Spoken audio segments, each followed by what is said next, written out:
All right, what's up? What's happening? What it do, baby? You are tuned in to another edition of the Why Not Us, Why Not Now podcast.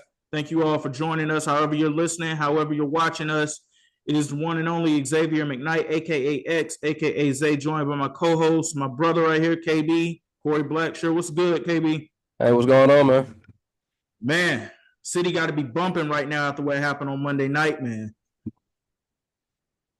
Hey, man, you already know, man. We represented. We showed up. I know Bills fans travel, but we showed up. We showed out. We had the dome rocking. So, hey, that was a big win on with a lot of eyes watching. So, I'm happy to see it. Now, before we even go to this, I just want to go ahead and put myself out on Front Street first. I did not pick the Falcons to win this game. I picked the Bills to win just because Josh Allen is the better quarterback. Even after what happened on Monday, I still think Josh Allen is the better quarterback. And I usually always go with the better quarterback that wins the game. But the Falcons, they shut me up real quick. I was like you. A lot of people I can understand why they picked the Bills. The one thing that made me not pick the Bills and go with the Falcons, because I'm gonna be a realist. I don't always pick the Falcons if they don't have a favorable matchup. But that run defense was suspect coming into the game. I seen the previous few games that they played this year, and they've always looked pretty mediocre when it came to stopping the run. That to me was too big to ignore. So that was the reason why I picked the Falcons. I definitely feel you on that 100%. Let's get into the matchup, man. Let's break this down. Falcons winning 24-14 on Monday Night Football in week 6 over the Buffalo Bills. KB, I think I was more impressed with the fact that they held Josh Allen in that offense to 14 points. Here's a look at Josh Allen's numbers: 15 of 26, 180 yards. He did get 2 touchdowns, but he threw 2 interceptions, including the game clincher for the Falcons defense. They're late in the fourth quarter. You can say they probably should have depended on James Cook a little more. 17 carries for 87 yards. He definitely could have possibly did some more for them. But what I am discovering about the Buffalo Bills offense, KB, is, and I already knew that Josh Allen was basically Superman for that team. But what I'm discovering is that it is literally him, boom or bust, because his number one receiver in this game was Josh Palmer, who had 2 catches for 60 yards. We've been waiting for Keon Coleman to show up all this time, and it looked like he was displaying flashes this season. 3 catches for 11 yards on 6 targets. That's not going to get it done. It should be noted that Dalton Kincaid, he missed this game. Dawson Knox, 1 catch for 19 yards, 2 targets. That's not going to get it done. But I don't want to take anything away from what the Falcons defense was able to do on Monday night either. That was another nice performance by them. I don't think it tops what they did against the Minnesota Vikings, because it's been a long time since I've seen a Falcons defense flying all over the field like they were that night in week 2. But still, nonetheless, they held this Buffalo Bills offense in check to 14 points. Yeah, I mean that defense played lights out. They swarmed. I gotta give some credit to Jeff Obert because coming into the season, we had a lot of doubts. Nobody really knew what to make. We had a good offseason as far as like who the Falcons picked up. They drafted well, but there was still questions about what they were going to get as far as their sack rate goes over the past few years. You know, they've been either the bottom or towards the bottom every single year.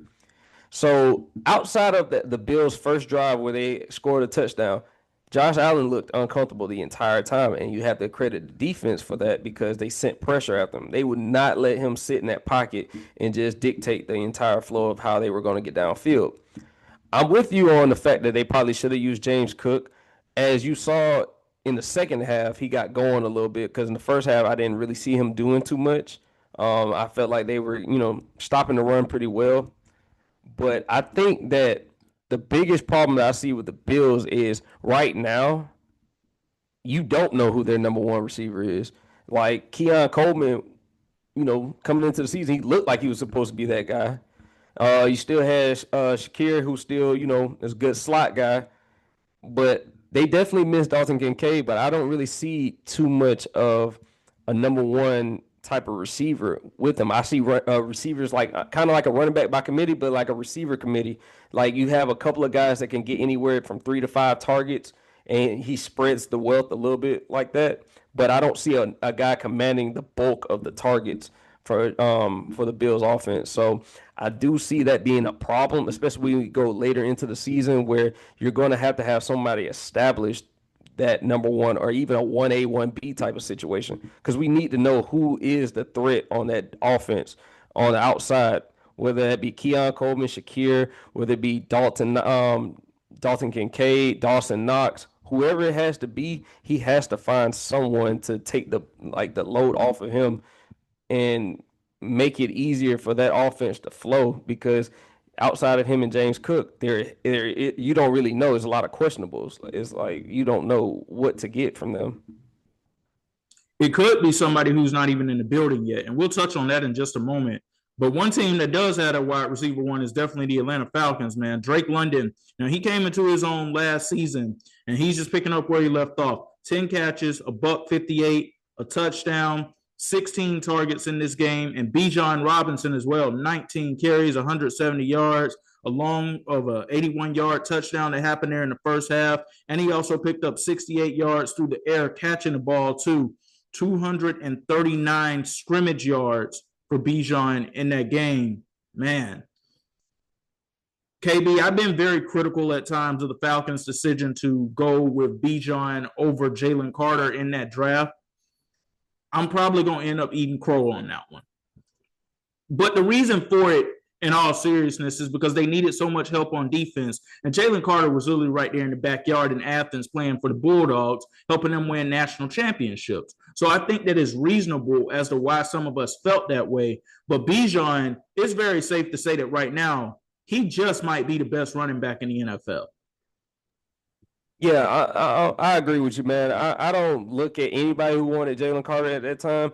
I don't look at them as saying they were wrong because I really felt like that was a situation. Take the best available player. Whoever you feel is the best available, whether it be Jalen Carter or Bijan, I was fine with it because I knew I've seen both of those guys. I've seen what they can do. I was not mad either way. But yeah, Bijan, man, his versatility, like not just being a traditional running back, but being able to catch. He lined up on the outside so many times in that game. And the fact that he's a threat, that if you put a linebacker on him, you're over here like hoping and praying that the ball doesn't get thrown his way because you see what he can do in space. So for Bijan, I feel like the sky's the limit. But also, I tell you what I did see that kind of encouraged me was the fact that they were kind of, in a sense, using them the same way that they used Montgomery and Gibbs in Detroit.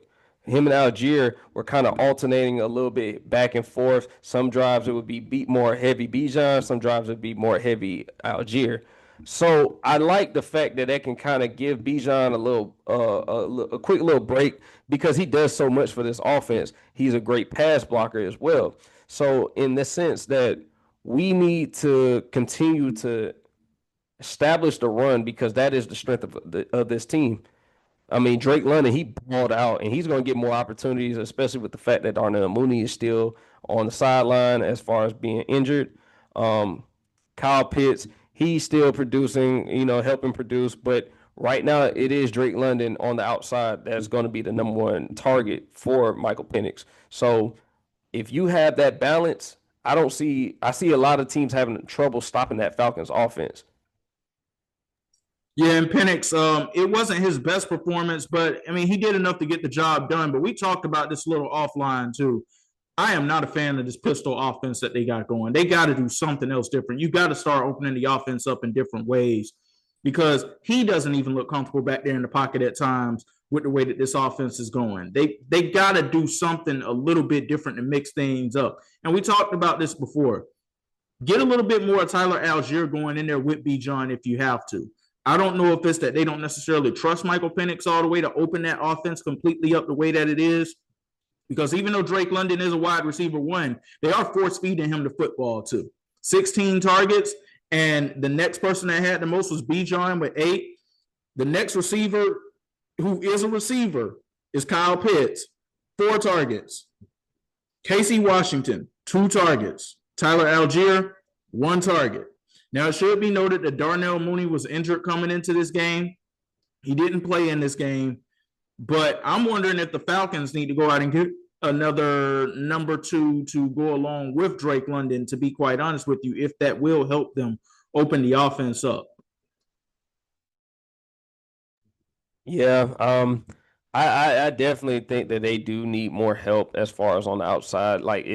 Because Darnell Mooney was coming into the season supposed to be that number two, and be a guy that can work outside and work in the slot. But right now they do have to establish something because sooner or later teams will adjust to them force feeding Drake London so much. And as far as them using Algier, I think that they work so well in tandem. Him and Bijan work so well in tandem that they need to both see more opportunity as far as like being on the field together. Because as you know, Falcons don't have a fullback on the roster. They don't. And so there are certain packages that you can run with both of them being on the field at the same time that could free up so much for them. I do think Penix is still learning because you got to think about outside of what they did on the ground, the offense still looks a little shaky. But that pistol, I'm with you 110%. I'm not a fan of it, especially when you're talking about a left-handed quarterback because of how it looks unnatural to Penix right now. I think they do need to, you know, have some type of versatility in their offensive play calling to where they're running him out of different packages, seeing what works best for him. Because you can't, even when they were running it with Kirk last season, it didn't look comfortable for Kirk either, with the sense that he's not a mobile quarterback. That type of play calling is for a more mobile quarterback to move the pocket. And Penix, while he can be mobile, he's not super mobile.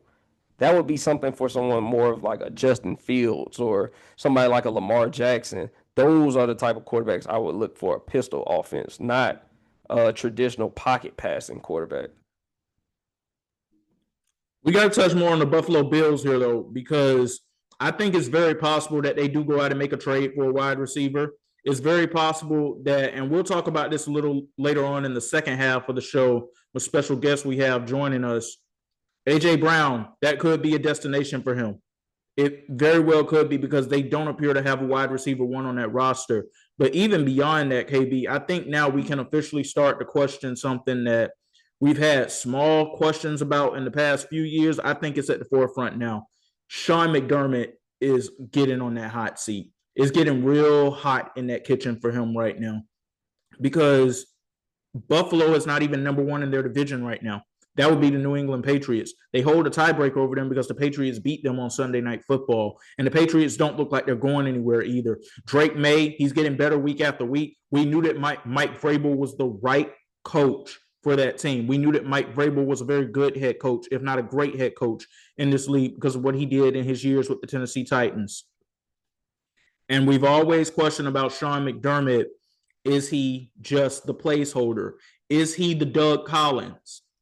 Is he the Mark Jackson? He doesn't appear to be the guy that's going to be able to get them over the hump. And that's unfortunate because I really do believe in the guy and I do believe he's a very good coach, but he's not in the same tier with an Andy Reid or Sean McVay right now. And that's what a guy like Josh Allen is going to need to help get them over the hump. Yeah, I mean, you said it. And a lot of that has to do with the postseason blunders that they've had over the past few years, not being able to get past the Kansas City Chiefs. And, so he's not afforded the same level of security that some of the other guys, such as Harbaugh, Andy Reid, and even, Harbaugh this year, he's getting more criticism than he's probably ever gotten since his tenure in Baltimore has started. So, yeah, I do think that, it's right. It is right for him to be on the hot seat because we see that there may be a ceiling with this team, and you have an MVP quarterback, you have a superstar running back behind you, you have a great defense outside of what we've seen early in the season. So we've seen teams, operate with far less and get better results. So now we're asking, what do we need to do? And of course, the scapegoat more times than not is either going to be the quarterback or the coach. And in this situation, it has to be looked at as Sean McDermott as being the scapegoat because things have just not worked out outside of and somebody said this to me not too long ago. Outside of that Jets game, they haven't had one dominant win.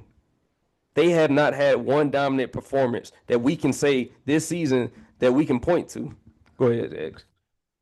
The game that I started to look at them a little differently was the game against the Saints. They were supposed to blow them off the field. And New Orleans kept that game too close for way too long for my comfort. I knew right then and there, I'm like, okay, there's some stuff here in Buffalo that needs to be patched up. And lo and behold, it's really showing itself within the past 2 weeks. Yeah, you're right. And think about it. Had the Saints had more, if the Saints kind of corrected their problems on offense, they definitely deserve to win that game. They definitely deserve to beat the Bills because they let them hang around so long.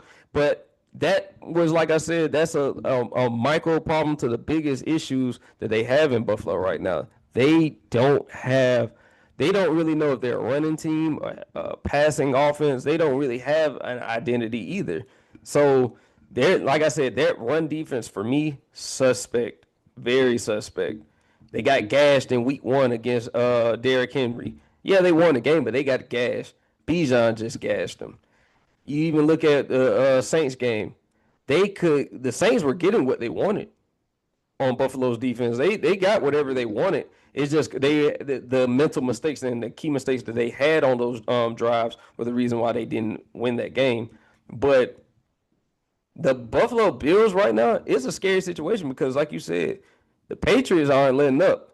And the Patriots are actually getting the more favorable matchups coming up on their schedule, seeing teams like Tennessee coming up for the Patriots. These are games where you can't afford to drop any games in that division because of the fact that the Patriots look so strong and Drake May's looking like an MVP contender right now. So, I don't know. Well, Buffalo's going to have a chance to reset here. They go on their bye week here in week 7. Meanwhile, the Falcons are making the trip to the West Coast to take on the San Francisco 49ers on Sunday Night Football. We'll give our predictions of that matchup in part 2 of our show. But going from the hot seat to somebody who just got put in the can, James Franklin fired by Penn State over the weekend, KB. 3 straight Big Ten losses. The latest one being against Northwestern, losing 22-21. They lost Drew Aller in that game for the season to an injury. Prayers and everything go up for him. Hopefully he has a speedy recovery. James Franklin had been the head coach of this team since 2014. They made the playoff last season. But you and I, we both talked about this offline. It was time for them to make this decision. We're not saying that James Franklin should not be a head coach in college football, but his time in Happy Valley had ran out. When you go in and you lose to a winless UCLA team the way that they did, and you come out and you look the way that they did against Northwestern, something's no longer working.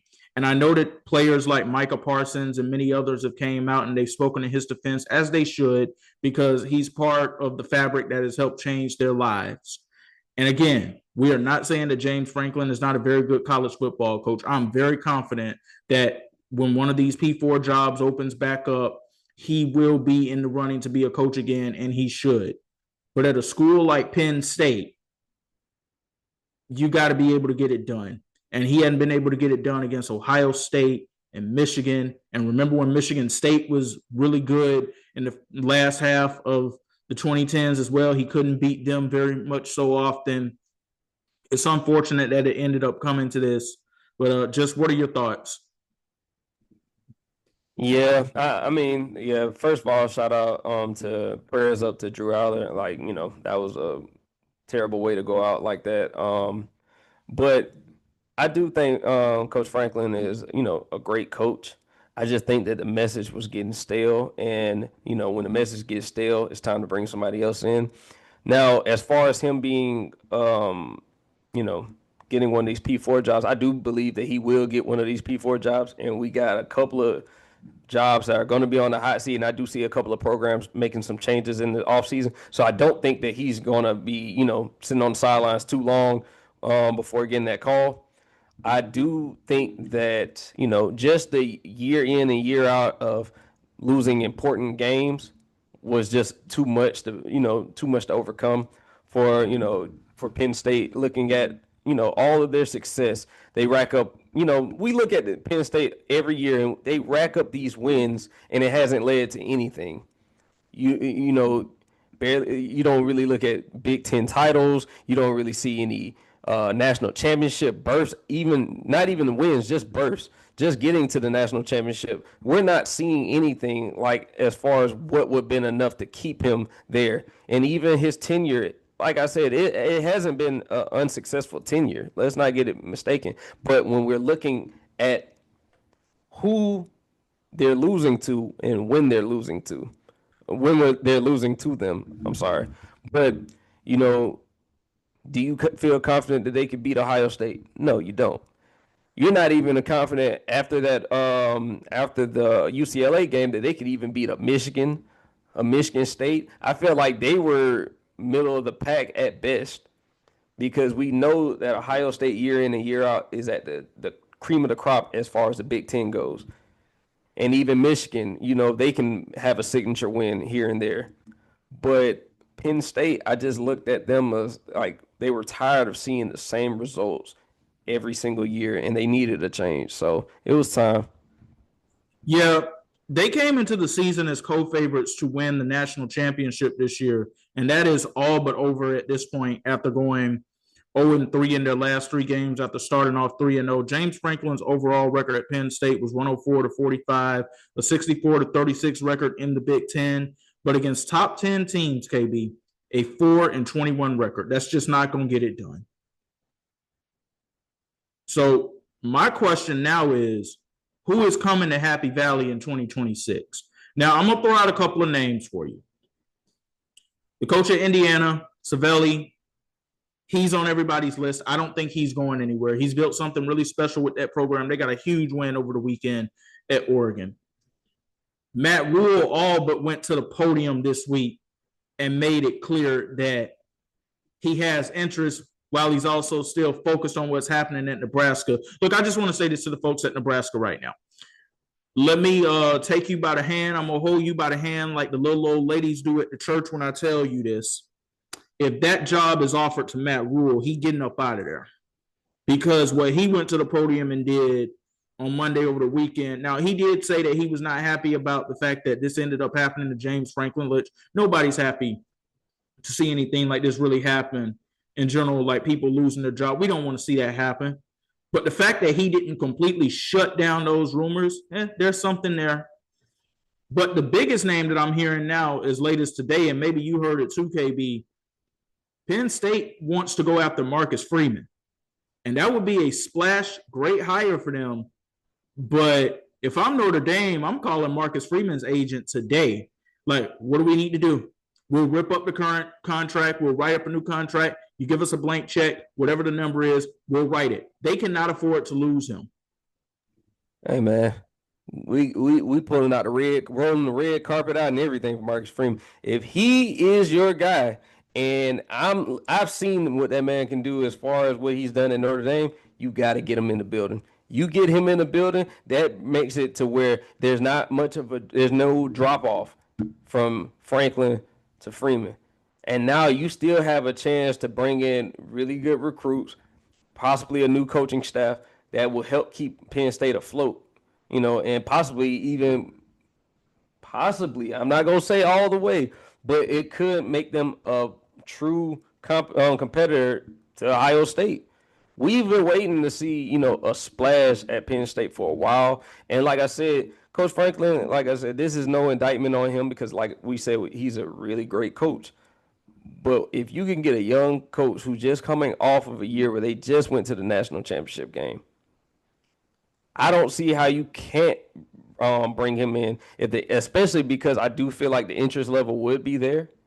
Yeah, that's a no-brainer. As far as Matt Rule, I'm not so high on Matt Rule as a lot of people.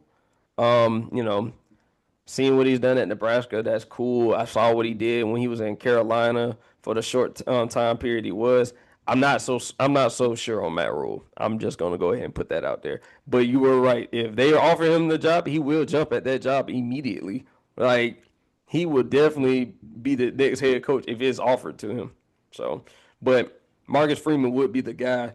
If anything, he would be the one to bring them back to the promised land. So, Yeah, one other name I want to throw out at you really quickly, and before I throw it out, I want to make it clear I'm not the biggest believer in Matt Rule when it comes down to a program like that either. He did a really good job at Baylor, but he hadn't exactly turned Nebraska around the way that I think folks thought he was going to turn them around either. They're doing better, but they're not exactly where you thought that they would be. They're not back to being the Nebraska that Nebraska was in the 90s and the 2000s. Alex Golish at the University of South Florida. Do you think it's too soon for him to possibly be given a shot at a job like this? No, I don't think it's too soon. I just think that his name, as far as inside of compared to the resumes, compared to like Marcus Freeman, Matt Rule, I think those guys would have more of a stronger case. I'm not saying that he hasn't done an incredible job. I just think that their resumes are better. So I don't think it's too soon, but I think that if you're comparing resumes, those other guys' resumes are just a little bit stronger as far as what Penn State could be looking for. So that's just my opinion. We'll definitely be dialed in on what ends up happening with Penn State and the future of that program. But speaking of resumes, there's one that should never be questioned in the NFL at this point, and that is the one of Patrick Mahomes and Andy Reid. Because folks, Chiefs, they're back, defeating the Lions on Sunday Night Football, 30-17. Patrick Mahomes and that offense, they are back to humming. KB, they get Rashee Rice back coming up this week, I believe. Look, everybody had their chance here. It's still not completely over with yet. But Kansas City went from looking like a fringe playoff team at the beginning of the season that everybody had questions about, now looking like the AFC's powerhouse again.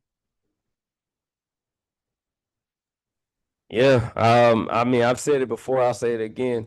Until somebody shows me that they can keep the Kansas City Chiefs down, they're always going to be the favorites for me. They literally had made that powerful Detroit offense look mediocre.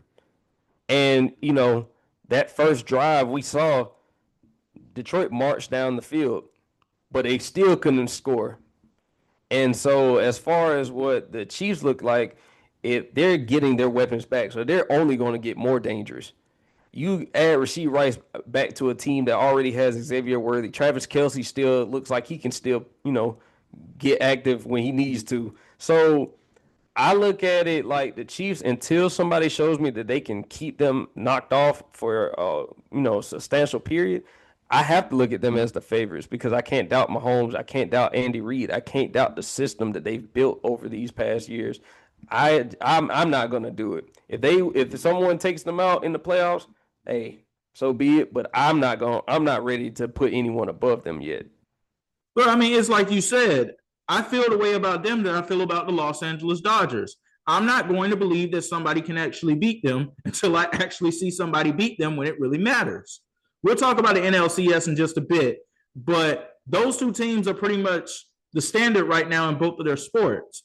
And Patrick Mahomes, I heard somebody say, well, he's back to looking like the old Patrick Mahomes. He never stopped being the old Patrick Mahomes. He just needs to get his weapons right.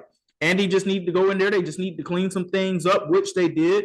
Juju as their 3, Worthy as their 2, but their deep threat, Rashee Rice coming back as their 1. We still see Travis Kelce can be special in big spots. He's not going to be consistently the Travis Kelce that we remember from 4, 5, 6 years ago, but he can still be special in big spots. Like Gronk was in 2019 with the Patriots, him making that big catch in the Super Bowl against the Rams that ultimately helped them be able to seal that deal.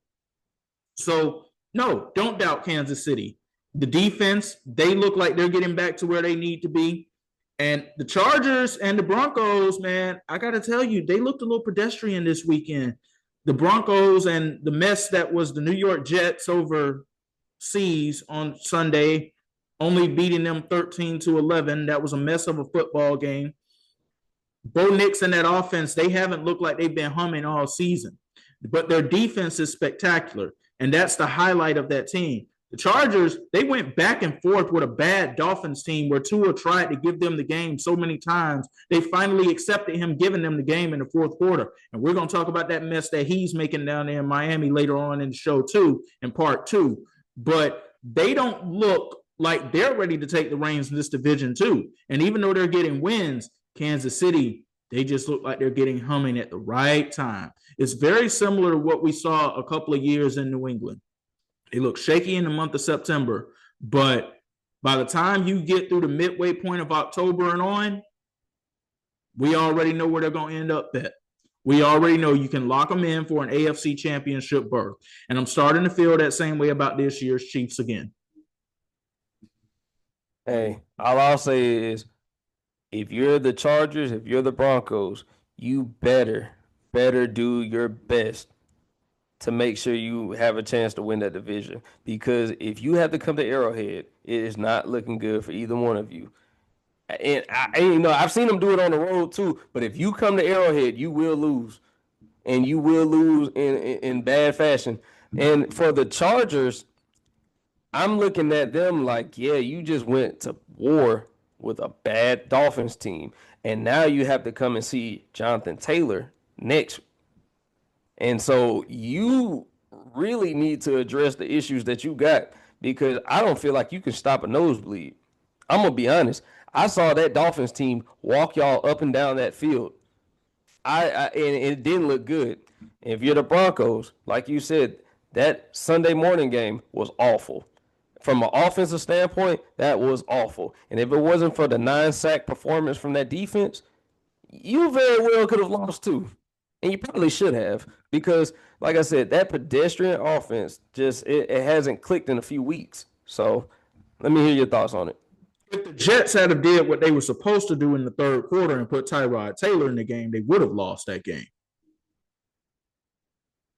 No, that's true. That's true. They should have made a change, because there's no way that you can win with your quarterback doing what Justin Fields did. Now, I'm a big Justin Fields fan. I love him. I love what he did at Ohio State. But that was one of the worst performances I've seen in a long time from a quarterback. Like, that was something that I just wouldn't expect this late into his career. After he's seen NFL defenses for so many times, like, I just wouldn't have expected that. Granted, on any given week, the Denver Broncos have the best defense in the league. But I just felt like, Aaron Glenn's, decision to keep him in the game cost him that game and cost him their first win. So, I mean, I just don't know if for the Jets, I don't know where they go from here, because I just feel like that's just a dumpster fire, waiting to happen if it already hasn't happened. So, yeah, but yeah, we'll get to them a little bit. We'll get to them a little bit more in our quick hitters, because I'm sorry, Aaron Glenn, but it's not looking that great. But some more notes to make coming out of this game, and this is the post-game stuff that happened. Brian Branch, he is officially suspended for the Monday Night Football matchup against Tampa because of his altercation that ended up happening with Juju Smith-Schuster that was absolutely uncalled for. Your thoughts? I mean, Bush League, it was, being a sore loser. You lost on a nationally televised game, and instead of just being humble and taking the L, you decide to fight.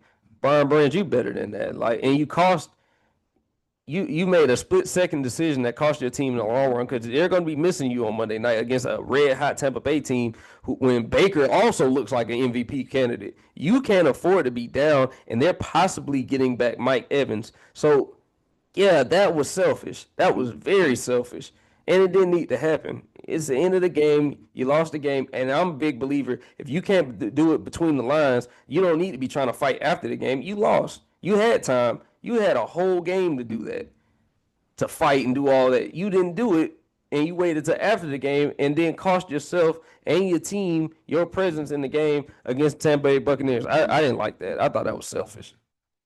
Absolutely, 100% agree with you right there. But do you still believe in the Lions? And I ask that because they are still one of the better teams record-wise in the NFC. And even though the Packers and the Bears are winning right now, they still look shaky. The Packers, they still looked a little shaky against the Cincinnati Bengals on Sunday, and you expected them to go out there and blow them out. I did not expect the Chicago Bears to win on Monday. They won ugly. I understand that wins are wins, but all wins are not equal. There are still some things that Caleb Williams is not doing too well that I think could catch up with them in the long run if they don't get this cleaned up. I still think that this is still the Lions division to be had for the time being. Yeah, it is. I mean, like I said, Green Bay is making it tough. And even Chicago has a few good things going on, but I still believe in Detroit, still believe in the weapons that they have, still believe in that defense even though they're, going through some transition with some guys being hurt and, now with Brian Branch being suspended, I still believe in them. Like I said, the only thing that's making me believe in them more than the Packers right now is Jordan Love. I just got to see it more. I got to see more consistency from him. I've seen him, look really great in some weeks, and I've seen him look really average in some weeks. I've seen Jared Goff do the same things, but I know I would put their weapons, Detroit's weapons, up against Green Bay's weapons, and I think that they have more that they can do.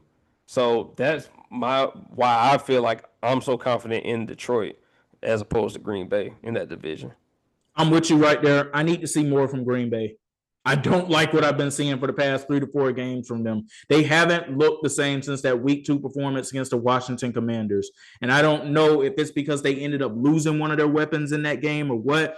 I really thought, KB, that Matthew Golden was going to end up being this team's wide receiver 1 this season. There's still a lot of time left, but he was the guy who I thought that would truly break out. Because don't get me wrong, they have good wide receiver talent across the board on the Packers roster, but they don't have a single guy that you look at and say, that's a wide receiver 1. No matter how good Romeo Doubs has been, you still don't view him as a wide receiver 1 necessarily. Christian Watson, he's out recovering from a torn ACL injury right now. Even when healthy, you don't necessarily view him as a wide receiver 1. I thought Matthew Golden was going to be the guy, and he still can be, but they got some things that they got to get cleaned up. And until they do, and I already spoke on the Chicago Bears, it's like they're winning, and that's good, but there's still some things that's got to be cleaned up there too, especially with Caleb. There are some passes that he's missing that he should not be missing on at this point, and he can still get that cleaned up. But you still hear Ben Johnson talking about that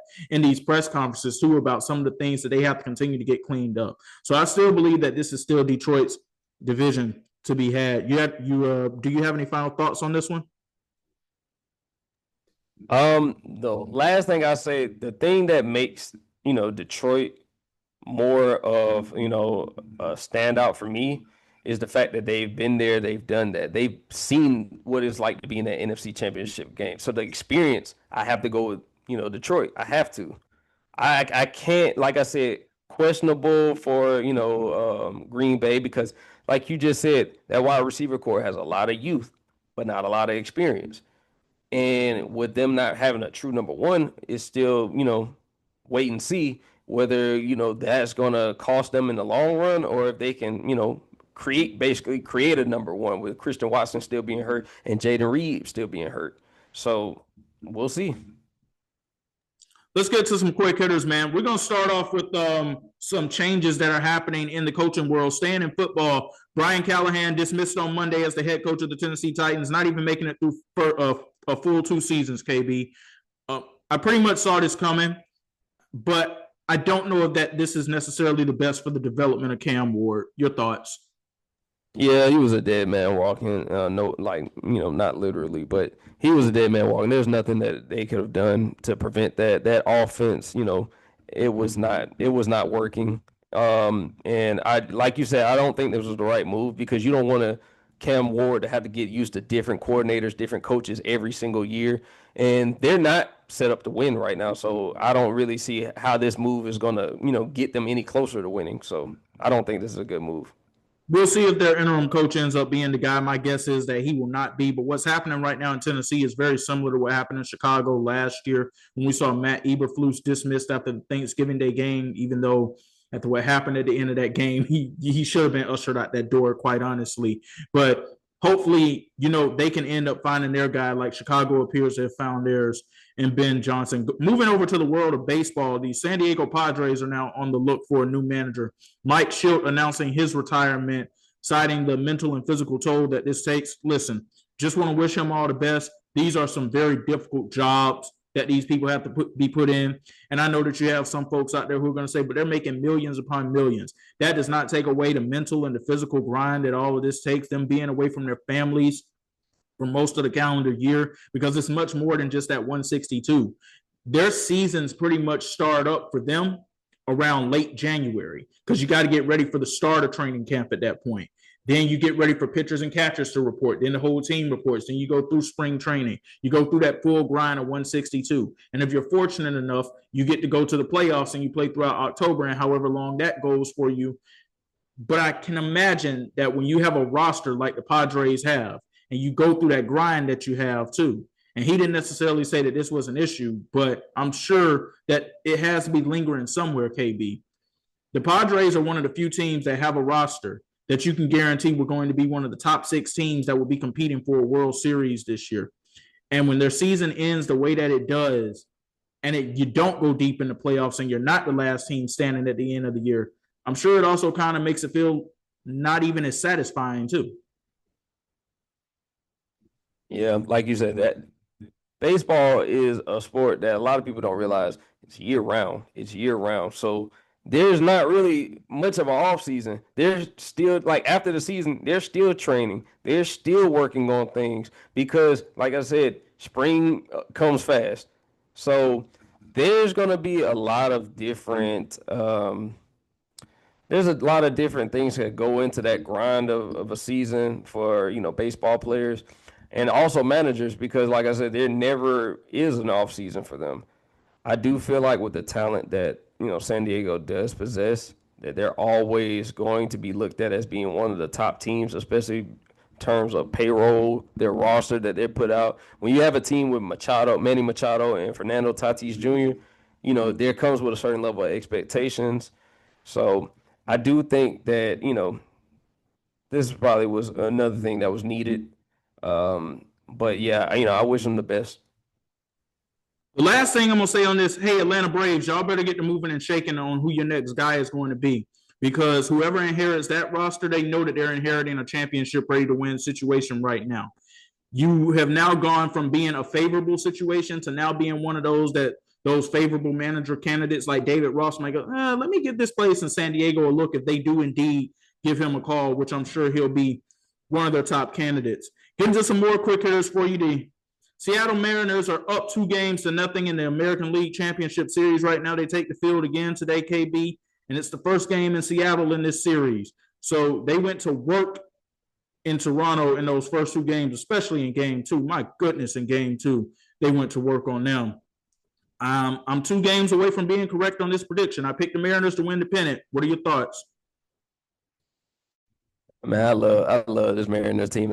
Honestly, I don't want to sound biased, but I'm rooting for them. I think that Seattle deserves to see a champion, and I do think that Cal Raleigh, for everything that he's done this season, is AL MVP. That's just my thoughts. I mean, he definitely deserves it. Like, they dominated that game too, and just to steal 2 on the road like that, it's hard to really look at the Rays. No, I'm sorry, not the Rays. I'm sorry, the Blue Jays getting back into the series with everything that's going on. Them losing home field like that quick. I just don't see a situation. Now they do have the team to get back in it. Don't get me wrong. I don't see Vladimir Guerrero going cold for too much longer. So I do see them, fighting back and possibly stealing 1. But I got Seattle winning this series in possibly 5-6 games. I think they're going to get it done in 4, to be quite honest with you. But I'll tell you the part that I think that's been the most shocking to me. It's the way that they've been able to stifle the Blue Jays offense that the Yankees could do absolutely nothing with. Moving over to the NLCS, the Dodgers and Brewers. The Dodgers going up 2-0 in that series last night. And KB, you could just hear the air going out of that stadium in Milwaukee, inning after inning after inning. Yoshi Yamamoto, he was spectacular last night. He gave up that first home run in the first inning, and then he didn't do anything else too much incorrect after that. They go on to win that matchup 5-1. Both of those games were in Milwaukee. They're now coming to LA. I think they sweep it. They close it out. Listen, 2 things can be true because you've heard me say this. I believe the Milwaukee Brewers are going to do something significant when they actually do something significant. They are the new Atlanta Braves. They are the new playoff frauds. That's what they are. They flame out every single year. And I know saying, well, they made it to the NLCS. No. A lot of people picked this team to go to the World Series as the playoffs were starting up. So they're flaming out early. So I believe the Brewers are going to win something when they actually do it. And I believe that somebody's going to beat the Dodgers when they actually beat the Dodgers. Yeah, man, that from top to bottom, that team is loaded. The Dodgers are loaded. They have great pitching. They can hit. There's literally no stopping them. The only way they get stopped if they stop themselves. I don't see anybody beating them in a series. Honestly, I'm with you. I see this being a sweep. Now going back to LA, I feel bad for the Brewers because this was honestly supposed to be their year, and it just hasn't worked out. But that team top to bottom is set up to, that is a true dynasty over there. They have it. They have, they have an MVP talent in Ohtani. They have great leaders like, Freddie Freeman. They also have guys like complimentary guys like Max Muncy, who, these guys are all, important pieces to this team. So I just don't see a situation where Milwaukee has a chance in this series. And after last night, I don't know, because game one was honestly the game that they had to steal. They had to get that game. And to lose the way they did, I don't know how you come back from that, because honestly, if it was me, it's just my opinion, that ball would have had to hit me in game one. I would have had to just take one for the team. I would have had to draw that walk, and we would have tied the game up. We would have figured it out. But that's just me. He had to. You cannot avoid that pitch. You have to let that pitch hit you. That's just my opinion. And I'm with you on that 100%. Because the minute he didn't lean in, I saw where the ball was headed. I was like, okay, I somewhat understand it. But when he swung and missed on the next pitch, man, you should have leaned in and you should have just got that walk. Because if you tie it up, who knows what could end up happening. The momentum is back on your side. Now you've got the crowd back into it. Last night, you hit that first home run jack in the first inning, and after that, you didn't do anything else. And I just listened to that crowd go even more silent throughout the duration of that game. So it looks like we're on a collision course of a West Coast World Series between the Mariners and the Dodgers. It should be an exciting one. It hasn't been made official yet, but I think it's on the way. The NBA season officially starts up on Tuesday. Man, we've been waiting on this. The summer hasn't been the same without basketball. I know the summer's over with now. We're officially in the fall. We got the Houston Rockets and the Oklahoma City Thunder as the OKC Thunder are getting their rings, and Kevin Durant will be in the building when that happens. That's an interesting storyline going into that one. And in the late half of that game, we got the Warriors and the Lakers, and it is the return of the NBA on NBC. I'm excited, man. I can't tell you enough how excited I am. But one thing I do have to say before I turn it over to you on this one, KB, the Rockets look for real. I thought that they would look a little shaky coming out of the gates because I didn't know what to expect from Kevin Durant at this stage, but it looks like he's just playing the role that they need him to play. And these young guys, they've taken their game to the next level. They look like they're going to be scary. Man, what are you saying, man? I'm telling you, I looked at a couple of those preseason games. I see, length. Pause. But I see a lot of length. I see a lot of basketball IQ. I look at Thompson, I think he's going to continue to make a leap and that's the scary part. If he takes an offensive leap, there's nothing you can do with him. He's super athletic. He can guard 1 through 5. Honestly, he can switch to any player that you need him to switch on to, outside of maybe a Jokic, maybe. But outside of that, I don't really see any way that you can deal with the amount of weapons that they have on this team. You still have Fred VanVleet. You still have Amen Thompson. You have now Kevin Durant, and even at this stage in his career, they don't call him easy money sniper for nothing. He can still score with the best of the best. So you look at that, and I just looked at it, all the depth that they have at center. You still have Sengun. You still have Steven Adams coming off the bench. Now you add Clint Capella coming off the bench as well. So you have bodies that you can throw at a Jokic, that you can throw at a Embiid if he's out there. You have bodies that you can just throw out there, keep wearing these guys down. And then, like I said, this is going to be one of those type of teams that it's going to be dangerous. And now you look at OKC, they're going to be dangerous coming off a championship. Shea still adding to his game. You know, you look at guys like Chet, he's going to still keep adding to his game. I look at this going to be one of those collision course games right here. And we'll see what the Unks can do at the later half of the matchups. But I'm looking more forward to that OKC Houston game more than anything. But one of the Unks is not going to be playing in that second matchup. We'll touch on that one in a moment. But I want to touch on one more thing with Houston really quickly. There's one player in all of this that we have not named yet who they drafted really high last season, who we expect to take the next leap, especially with Fred VanVleet being out, and that would be Reed Sheppard. If he takes that next leap too, look out. That's all I got to say. This team, they look like they are primed for a Western Conference Finals run. And the reason I ever doubted anything about them was simply because of the age of Kevin Durant, because I thought that with a superstar like that coming in, they would try to lean more on him. That's not what they're doing so far in the preseason. I never doubted Ime Udoka as a coach, and you're 100% right about Amen Thompson. If that offensive bag opens up even more, he will be in a short conversation of the best two-way players in the league. But speaking of that second game, Warriors and Lakers, we know LeBron's going to be out in that one.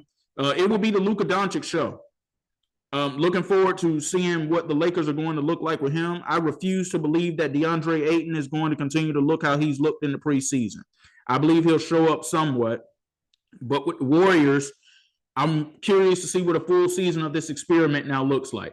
Steph and Jimmy and Draymond, and now you add Al Horford into the mix, even though I don't consider that a big free agent acquisition. I want to see what Jonathan Kuminga does now that he's back on the roster officially too after signing his deal, and how much longer he'll actually be there. But it's an exciting night. And like I said, the NBA is back on NBC. I can't wait to hear that theme song once again that we didn't get to grow up watching, but we always heard so much about. And I'm still trying to get it confirmed, man, because it hasn't been stated yet, but I can imagine that it's going to happen. Are we going to see Michael Jordan on Tuesday night? We need to see Michael Jordan on Tuesday night since he is now a part of the NBA on NBC family.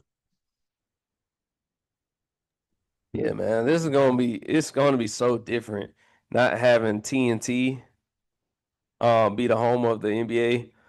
But it's going to be like, I feel like a good different, right now, like I said, seeing Michael Jordan would, definitely boost ratings. I don't care what anyone says.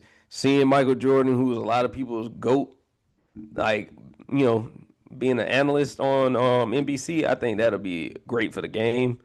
I think it'd be great to watch as well. So, yeah, with LeBron being out, Luka is going to definitely have to carry a lot of that offensive role. He's going to have to play, make, score as well. He's going to have to do it all.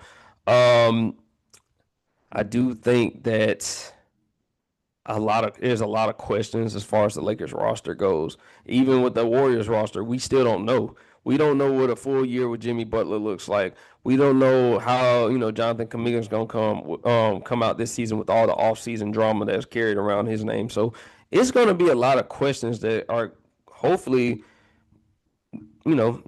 not just be addressed on opening night, but be addressed in this opening month of the season. So we'll see. But I'm looking forward to that game as well. Bummed that LeBron's not playing because I really want to see what the Lakers would look like with the offseason acquisitions that they got. But when he does come back, we'll get a better look at what the Lakers could look like going into this season. I'm bummed he's not going to be there too, but this is just the start of what life is going to be like in a couple of years anyway, when he's not going to be on the Lakers and possibly not in the NBA at all. Anyway, sticking with basketball, I'm going to keep this one really quick here. Purdue and UConn both ranked the number one teams to start off the college basketball season. Purdue for the men, UConn for the women's. I don't have a disagreement here. Nah, I can't disagree with that either. As long as my man Gino up there, yeah, I can't disagree with that either. Getting back to some football, Dillon Gabriel, he was not exactly awful against the Pittsburgh Steelers, but he was not awesome either. One thing I walk out of that game with, he threw the ball 52 times. He only had 220 some odd yards. This is not a future franchise quarterback, KB. He couldn't even air the ball down the field, and they have a guy that can get down the field in Jerry Jeudy. It needs to be Shedeur time in Cleveland here pretty soon. And I think Kevin Stefanski is not going to have a choice here pretty soon but to put Shedeur in, because although we don't want to hear Myles Garrett say anything about he's tired of losing this way, he's tired of losing that way because he took the money in the offseason after initially coming out and demanding a trade request. One thing that stood out to me is that he said, I'm tired of losing the same damn way every single week. To me, that's a direct shot at Kevin Stefanski. And I heard Aqib Talib say that too on the Arena Gridiron show on YouTube with Gilbert Arenas and Skip Bayless and what they're doing too. What are your thoughts? Yeah, we'll see if if Stefanski can, because it appears, like I said, stubbornness. You do realize that, in the games that you've had Dillon Gabriel start, he has not looked good. He's a smaller quarterback, so he can't even see certain times when corners and safeties are closing in on the ball because he can't see. And he's standing in the pocket. To me, he didn't look good. But I don't think it's all his fault. I think that the reason is that he's being pushed into a position that he should have never been in the first place. I don't think Dillon Gabriel was the answer. I don't think he ever was the answer. I think that, and there's no telling if Shedeur is the answer, but you at least have to give him the opportunity to see if he could put some juice to his lifeless offense. Like, you have Quinshon Judkins in the backfield, and it doesn't matter because, like I said, you have no identity passing the ball. You have Jerry Jeudy, and Jerry Jeudy is still better than a good percentage of any NFL receivers that we have out here, and he's not even getting the ball like that. You have Njoku. Go ahead. We talked about receivers earlier that Buffalo might want to look at. Jerry Jeudy is another one I think they should look at just simply because of his talent and what he can bring to the table. Because we know that they've got the quarterback who can air that ball down the field. Yeah, and Jerry Jeudy really hasn't had consistent quarterback play his whole career that he's been in the league. So if anybody needs a breath of fresh air, it's him. But also, like I said, you have a problem that a lot of people wish they had. You have quarterbacks on the roster. And I'm one of those guys, I've never really, and this is not to dump on him, but I've never really been impressed by Dillon Gabriel. Not in college, not in the preseason, not really anytime. So I'm looking at Shedeur as how bad could he possibly be to an offense that already is bad? You see what I'm saying? Like, there's nothing that I feel like he could do that could make this offense that much worse. So why not give him the opportunity to at least show if he can bring some life to this offense? What I think he'll at least do is bring some juice to the stadium.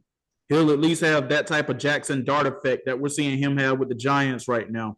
See Giants fans actually wanting to come and be a part of the games and be a part of the experience again. It hadn't been like that for a couple of years now. That's one thing that I do believe that Shedeur will at least do. He'll get that dog pound back to barking.